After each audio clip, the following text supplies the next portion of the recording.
नमस्कार जोहार। मैं मनोज दत्त इस समय लातेहार के एक भूतपूर्व भाकपा माओवादी के एरिया कमांडर जो लातेहार के बेदी पंचायत के तुपु खुर्द के रहने वाले हैं अक्षय सिंह खिलवाड़।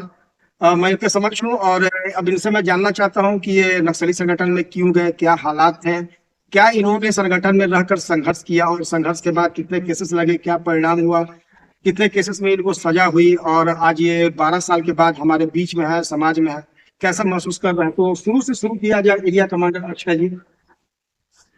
जी, सबसे पहले आपको धन्यवाद करता हूँ सर। और संगठन में सर हम 2009 में गए थे सर। और संगठन में जाने के बाद सबसे पहले तो आपको बता दे रहे हैं कारण कि ऐसा तो कुछ हमको व्यक्तिगत मामला नहीं थे और गांव घर में किसी से हमको कोई भेदभाव नहीं था, कोई लड़ाई झगड़ा या जमीन का कोई मैटर ही नहीं था सर। लेकिन सर एक होता है कि हुलहुलिया में होता है कि जैसे हम भी जैसे संगठन मतलब देखा देखी शौक जी जी जी देखे सर। तो हमको भी मन में लगा कि नहीं, आखिर ये लोग हथियार क्यों उठाए, आखिर कारण क्या। तो जब हम पूछे उन लोगों को तो उन लोग हमको बताया कि बाबू देखो, अगर तुम चलोगे तो तुमको सारी कहानी बताएंगे, लेकिन तुम चलने के लायक हो, तुम चलो मेरे साथ। तो कुछ लाल चिंगारी का एक पुस्तक था, उसी पुस्तक के माध्यम से हमको पढ़ाया गया, सर्कुलर था। और पढ़ने के बाद हमको लगा कि सही मायने में ये विचारधारा की जो लड़ाई है वो सही मायने में लगता है कि हकीकत है।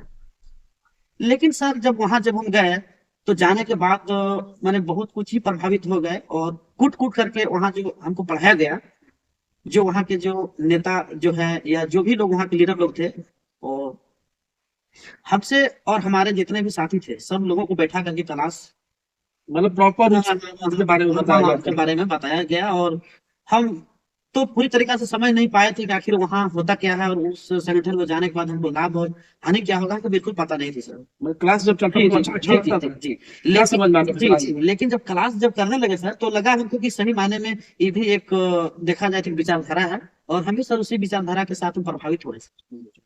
प्रभावित होने के बाद सर रहते रहते जब रह गए हम, तो सर बहुत सारे ऐसे घटना हुए जिस पर हम शामिल थे। और उस घटना में वैसे बहुत देर हमारे द्वारा इस संगठन के द्वारा जो भी लीडर के द्वारा जो निर्णय लिए जाते थे सर, उस घटना में हम मुख्य रूप से भूमिका के तौर पर निभाए सर। ये जो निर्णय होता था कि पुलिस पेट्रोलिंग पार्टी को निशाना बनाना है, तो इसके लिए आप लोग कैसे आप लोग तैयारी करते थे। सर इसके लिए तो एक देखा जाए तो मतलब जहां तक अंजाम देने का सवाल है सर, पुलिस प्रशासन को टारगेट करने का जहां तक सवाल है सर, तो उस पर होता क्या था कि लीडर लोगों का जो टास्क होता था सर, उस टास्क को सर फॉलो करना पड़ता था सर। अच्छा। जी फॉलो मतलब जैसे रेकी करना है। जी जी जी फॉलो का मतलब होता है कि एकदम उस घटना को हर हाल में आपको स्पोर्ट तरीका से कार्रवाई करना है, सफलतापूर्वक उस घटना को अंजाम देना है सर। अच्छा। जी तो मान चलिए रोड पर अगर कोई पेट्रोलिंग पार्टी जा रही है पुलिस की, तो उसके लिए कैसे आप लोग खर्चा करेंगे। उसके लिए सर हम लोगों को सिखाया जाता था सर, जैसे कहीं बम गाड़ने के लिए सिखाया जाता था सर। और बम गाड़ने के बाद है कि कुछ जो तेज तरार होते थे जिनको नॉलेज होता था सर टेक्निकल के मामले में सर, उनको जिम्मेवारी दिया जाता था सर। और उन्हीं के माध्यम से उन्हीं के द्वारा उस बम को उड़ाया जाता था सर। अच्छा, और आप लोग खुद सुरक्षित रहे, उस बम का चिंगारी आप तक ना लगे, उसका स्प्लिंटर ना लगे, इसका भी तो ये डर रहता होगा कि ये बम बिना लगाए तो हमको भी लग सकता है, तो उससे कैसे बचते जी हैं। जी जी जी डर तो रहता था सर, इसलिए डर रहता था ना सर कि देखिए वो होता क्या था एक्चुअल में कि वहां पे तो कोई सेफ्टी है नहीं जंगल झाड़ में।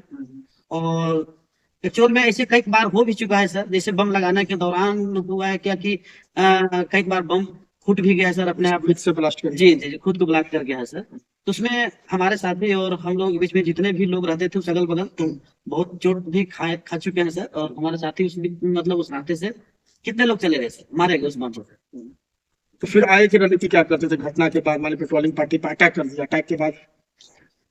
अटैक करने के बाद होता क्या था सर कि सिचुएशन के जो हिसाब से और वहाँ के जो हालात के हिसाब से, जैसे पुलिस को जैसे हम लोग मारते थे या बम से उड़ाते थे सर, तो उसके बाद हम लोगों को बिल्कुल इस तरीका से मैंने सिखाया जाता था सर कि वहाँ पे ताबड़तोड़ इतना गोलियां बरसा देना, इतना गोलियां बरसा देना है जिससे वहाँ का पुलिस प्रशासन एक भी नहीं बच पाए सर। बच नहीं पाया, जो बच जाए वो 10 रुपये पीछे और हट जो बच गए तो ठीक है, और जो सरेंडर कर दिए तो ठीक है, और नहीं सरेंडर किए तो उनको भी फुल मारने का निर्देश था सर। गया। अच्छा। और मारने के बाद वहां से जो हथियार जो बंद होता था उसको हम लोग लूट लेते थे। लूट लेते थे सर। फिर वो हथियार से नए काडरों को तैयार करते जी थे। जी और उसी हथियार से सर हम लोग फिर नए कैडरों को तैयार करते थे। और बाकी बात जो होता था सर कि उस हथियार को जब जमा हम लोग करते थे ला करके देते थे नेता लोग के पास, तो उन लोग अपना हिसाब से भेजते थे। भेजते थे। तो आप लोग को जो जैसे कि आपने बताया कि लीडर्स लोग आपसे प्रॉपरली क्लास करवाते थे, माओवाद, लेनिनवाद, कम्युनिस्टवाद का, तो उस दौरान तो आपको पॉलिटिकल लड़ाई के बारे में बताया जाता था। तो ये हथियार बल संघर्ष कहाँ से आ गया? और हथियार बल संघर्ष भी अगर आया तो आपके निशाने पर पॉलिटिशियन नहीं रहा, जो कि आपका विचार, आपका जो झगड़ा था आपका संविधान से था। जी आप माओवाद लागू करना चाहते थे भारतीय संविधान को हटाकर। तो आपने कभी किसी नेता को तो टारगेट नहीं बनाया, टारगेट हमेशा पुलिस बन गया, ऐसा क्यों?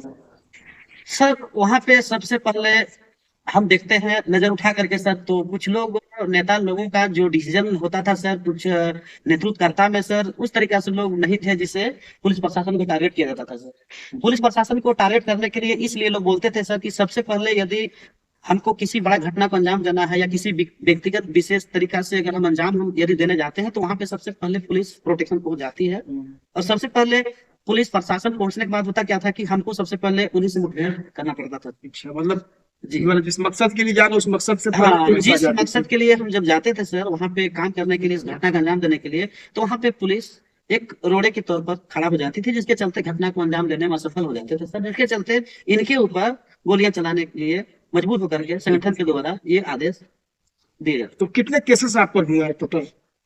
सर मेरे ऊपर तो 7 केस लगे थे सर जी, जिस पर मुख्य कौन कौन सा कांड का था? मुख्य रूप से अगर देखा जाए तो सब मैंने इनकाउंटर ही केस रहा है सर। सारे और cases। जी जी जी, और 2 केसेस में आपको सजा हुआ है, वो जी। कौन कौन से केस था? ओके सर, एक आरम से था सर जिस पर 10 और सजा हुआ, और एक लोहरदगा जिला का जो सेना थाना प्रखंड है वहां पे एक गणेशपुर गांव है सर, वहीं पे 2011 में नक्सली हमले। धरी वाला। जी जी जी, संगठन के द्वारा वो मारे गए थे वहां पर, जो सीआरपीएफ और बटालियन, 2011 की घटना है सर। तो उस केस में सर हमको सजा हुई थी सर। तो उस घटना में तो आप भी थे ना? गलत तो सर किसने लगा था? सर वाकई में सर उस घटना में हम थे सर। कैसे अंजाम दिया गया था उस घटने को? कौन कौन से लीडर थे उसमें? सर उस वक्त तो लीडर में एक प्रभात जी थे, और आगे बढ़िए। और नकुल यादव थे सर, और ऐसे बहुत से लोग थे। रविंदर गंजू थे सर, और हमारे पूरन गंजू थे सर। और ऐसे देखा जाए तो एक कंपनी का ही एक मुख्य रूप से भूमिका रहा है सर। जवानों की संख्या क्या थी और आपकी संख्या क्या क्या थी? जवान कितने पार्ट में थे और आप कितने टीम में थे? जवान का तो ये नहीं कह सकते हैं सर, क्योंकि हम लोग उनको काउंटिंग नहीं करते हैं, गिनती नहीं करते हैं, लेकिन हमें लगता है कि तकरीबन एक कंपनी रही होगी। आपको ये पुलिस हाँ ठीक। और हमारे जो संख्या है, माओवादियों की जो संख्या जो थी, और तकरीबन हमको लगता है कि 150 के आसपास थे सर। तो आपको ये कैसे पता था संगठन को कि धड़धनी नाला में ही कोबरा की बटालियन वहां तक आएगी जहां आप लैंडमाइंस लगाए हुए हैं? ये कैसे सुनिश्चित हो पाया? क्योंकि टारगेट तो आप तक आया, टारगेट तो आपने बना के रखा जी और टारगेट आप तक पहुंचा, तो ये कैसे आपने उन्हें जागरूक किया था?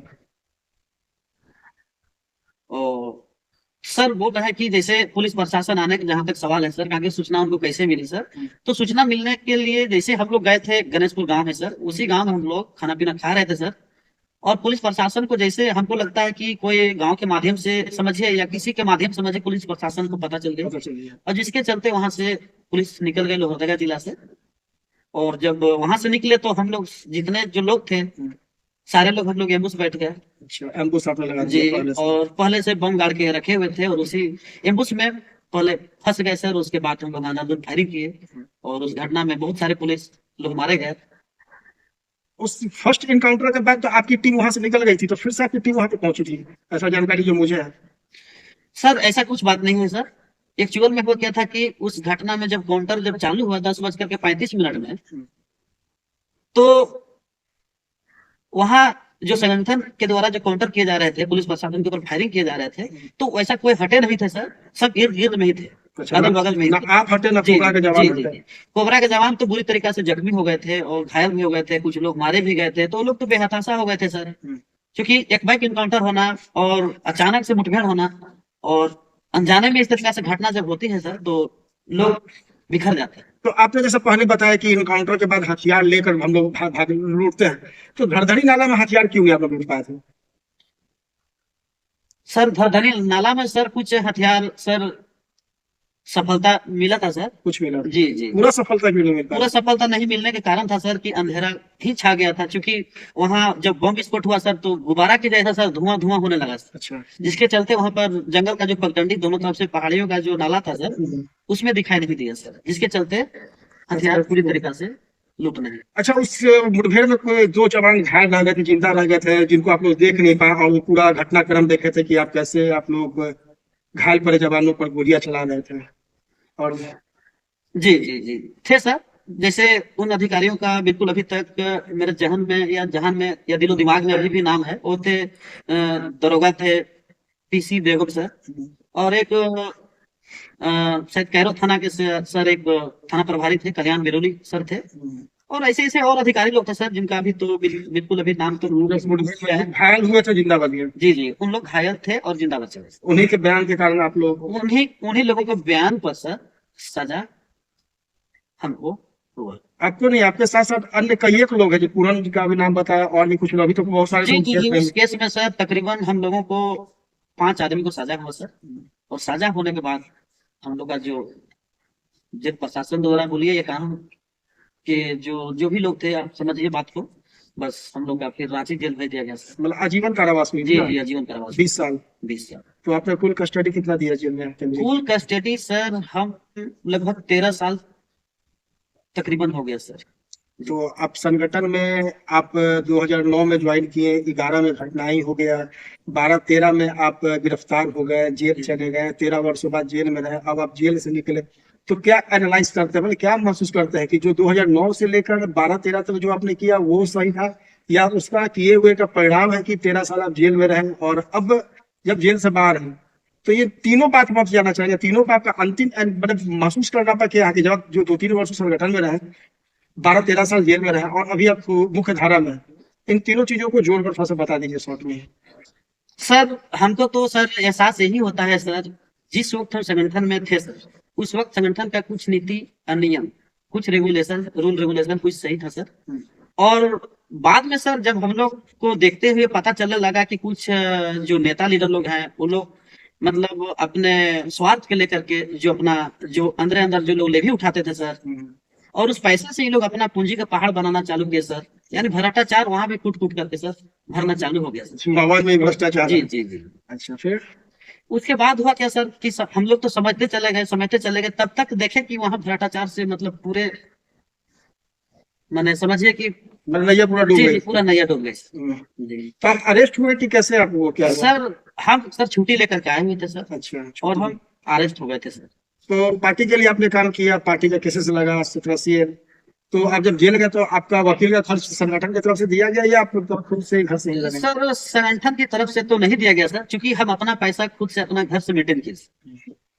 मतलब अभी कुछ पैसा बना जी लिए थे जी। संगठन में सर हम पैसा तो नहीं बनाए थे सर, जी, लेकिन हम अपने तरीका से मतलब घर के पैसा मतलब घर से आप जी, थोड़ा सक्षम जी, थे तो घर घर से वाले सक्षम थे सपोर्ट सर। किए तो आप निकल घर पाए। वाले सपोर्ट के माध्यम से सर हम जेल अब से कैसा लग रहा है 2024 में आप 13 साल के बाद जेल से निकले और 1 साल तो एक बाहर गई हैं खुले आसमान के नीचे, कैसा जी, महसूस जी। कर रहे हैं आप? सर जेल से निकलने के बाद सर हमको तो कुछ दिखाई ही नहीं दे रहा था सर, लग रहा था कि हम कौन सा दुनिया में आ गए। अच्छा, और बहुत ऐसे लोग थे सर जाने पहचाने पहले के जो लोग थे उनको भी नहीं पहचान पा रहे थे सर, बहुत अजीब सा फील हो रहा था सर, लगता है कि बहुत हम गलत जगह आ गए। अच्छा, मतलब बाहर निकल के क्या करेगा गलत जगह गए सर। लेकिन कुछ दिन बाद हमको खुद अपने आप में एहसास हुआ कि सर हमारे जो लातेहार जिला के जो हमारे जो एसपी साहब हैं कुमार गौरव सर, उनसे हम मिलेंगे सर। अच्छा, उनसे मिले नहीं? जी जी सर मिल लिए सर उनसे, तो उनसे मिलने के बाद हम बहुत कुछ प्रभावित हुए, वो बहुत हमको अच्छा गाइड दिए, बहुत समझाए हमको कि तुम मुख्य धारा में लौट जाओ, क्योंकि संगठन का अब जो है समय नहीं प्रभाव नहीं रहा। प्रभाव नहीं रहा, क्योंकि वहाँ लूट और खसोट चल रहा है, तुम बेकार तुम मारे जाओगे,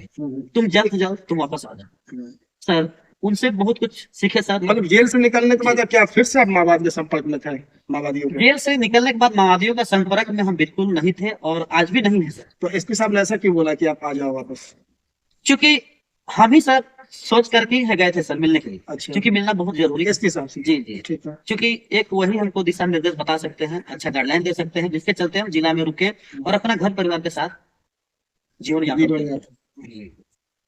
मतलब अंधेरा 13 वर्षों का काफी गहरा था जो बाहर निकल कर कुछ दिख नहीं रहा था, मगर इसी भूल भुलैया में आप लातेहार एसपी कुमार गौरव से मिले तो आपको दुनिया अच्छी लगने लगी, अपने लोग समझ में आने लगे जी और अब आगे का जीवन आप परिवार के साथ मुख्य धारा में आप जिएंगे। तो बात को अपना समाप्त यहीं पर करते हैं। मेरे साथ जी है भारत की कम्युनिस्ट पार्टी माओवादी के पूर्व एरिया कमांडर अक्षय सिंह खेरवार, जो ज्यादा दूर के नहीं है, लातेहार के बेंदी पंचायत के तुप्पू खुर्द गांव के रहने वाले हैं। इन्होंने बताया आपको कि कैसे ये 2009 में नक्सली संगठन, प्रतिबंधित नक्सली संगठन भारतीय कम्युनिस्ट पार्टी माओवादी में शामिल हुए और कैसे इनकाउंटर वगैरह किया जाता था और इनकाउंटर के बाद क्या रियलाइजेशन होता था, कैसे हथियार लूटे जाते थे। और एक मुख्य घटना जो लोहरदगा के सेना थाना क्षेत्र के गणेशपुर गांव के जो धरधरिया नाला में एक जो बहुत चर्चित मुठभेड़ हुई थी, जिसमें तकरीबन 40 से 45 जवानों की आहुति गई थी और कई जवान घायल हुए थे और उनमें से कुछ घायल जवान आज भी जिंदा है, जिनकी गवाहियों पर अक्षय जी जैसे और भी जो नक्सली है जो कांड में नामजद है, उनको सजाएं हो रही है 10 साल 20 साल आजीवन, और ये हाफ कस्टडी देकर अपील बेल देकर ये कोर्ट से निकल रहे हैं। मगर कोर्ट से निकलने के बाद उस अंधेरे से, गहरे अंधेरे से निकलकर अब ये जब उजालों में आ रहे हैं तो इन्हें अब अपना कमांडर नहीं, इन्हें अब जिले का कमांडर एसपी कुमार गौरव नजर आ रहा है। तो ये काफी खुशी की बात है कि विचारधारा से भटके लोग पुलिस की आत्माओं में 13 वर्ष रहने के बाद भी आज ये संविधान के रास्ते पे चलना चाहते हैं। ये काफी अच्छी बात है। तो इन्हीं सब बातों के साथ मैं अपनी बातों को समाप्त करता हूँ। नमस्कार, जोहार।